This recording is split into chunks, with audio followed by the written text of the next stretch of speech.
Алаяқтар әсіресе егде жастағы адамдардың үйлеріне кіру үшін әртүрлі себептер қолданады. Жұмысшы кентінде бейтаныс әйелдер 92 жастағы зейнеткерді алдап соққан. Үйіңізде пәле-жала бар, соны жоямыз деп жұмыртқа сұраған. Жұмыртқа іздеуге кеткен соң алаяқтар ақша мен бағалы заттар сақталған орындарды іздеуге көшкен. Ал Смирнов көшесіндегі зейнеткерге бейтаныс әйел келіп, үйін сатып аламын деген. 80 жастағы үй иесі сатпаймын деген соң баяғы қулығына басып, дуа барын айтқан. Бір қызығы, зейнеткер әжей де жақында зейнетақысын алып ұстап үлгермепті. Мұны байқаған мейман зейнетақының 40 мыңын алып қаша жөнелген. У вас дом хороший, а вы продаете? Я говорю, нет, не продаю.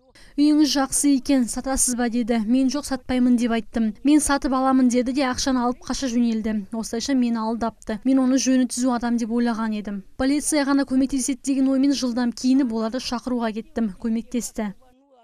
Сол күні кешке жақын жедел уәкілдер пысық әйелді ұстады. Ол Мамлют ауданының осыған ұқсас қылмыстар үшін бұрын істі болған 54 жастағы тұрғыны болып шықты. Ұрланған ақшаның бір бөлігі қайтарылды. Жедел іздестіру шаралар барысында Мамлют ауданының бұрын сотталған 54 жастағы тұрғын ұстады. Қазіргі таңда күдікті Петропавл қалалық ішкі істер басқармасы уақытша ұстау изоляторына қамауға алынды.